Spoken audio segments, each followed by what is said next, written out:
I'm Stefan Mychajliw, joined by South Shore Press Sports Director Tom Barton. Tom, how are you? I'm doing good, trying to stay warm. I got to tell you, you're the man when it comes to Super Bowl bets. On punts, you said take the 8 or more punts. I think there were 8 punts in like the first 3 minutes of the game, and then the under in the first half. You nailed it. I went 7 for 7 on prop plays. Now, I did tell people I wasn't sure who was going to win the game. I kind of leaned New England with the points, but I didn't care. I went 7 for 7, hitting the under, but the punts was everything. I was written about in multiple papers across the country. Everywhere I went on radio, they asked me, what do you like? I said, boring game, 7 punts, over 7 punts. There was 8 in the first half. I wish I can say that I'm an oracle and they're all going to be that easy, but that's not the truth. But when they hit like that on a game that size, yeah, it's good to be me today. Yeah, I bet $5 and I won 4. So thank you for the small cup of coffee at Starbucks. That's good to be you. Should have put a couple of zeros on the back of that. Yeah, I'm too cheap. No way. Hey, so we'll go from sports betting and the Super Bowl to baseball. What's shaking with the Yankees? Big news. Well, yeah, look, I think it's very indicative of what came out today and yesterday.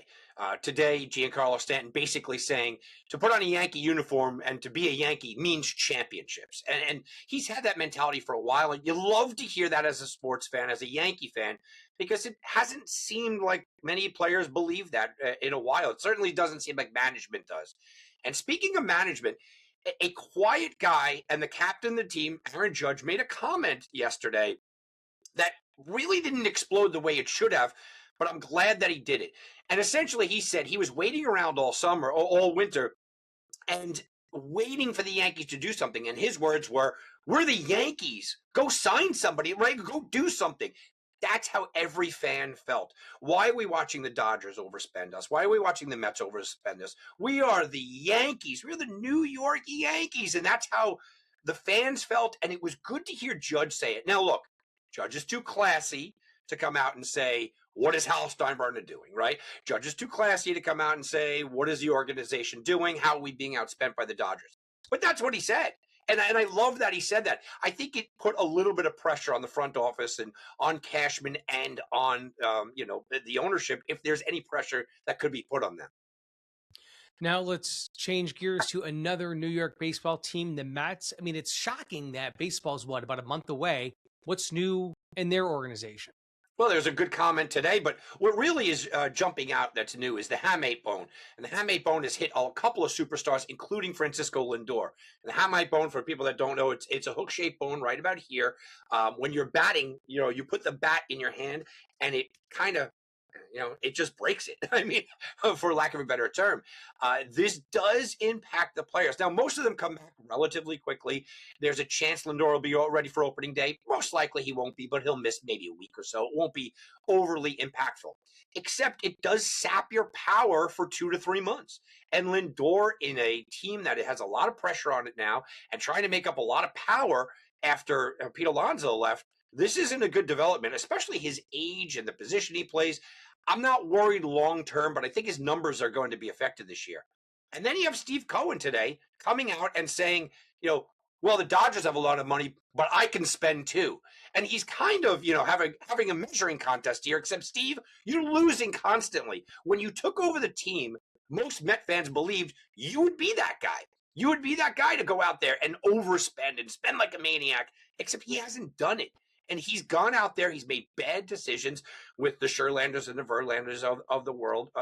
And he's made even worse decisions letting guys like Pete Alonso go and then trying to replace him with a guy that's never played first base before in Polanco. So it's interesting to see him getting into that mindset and publicly saying, like, I can spend this money, almost threatening.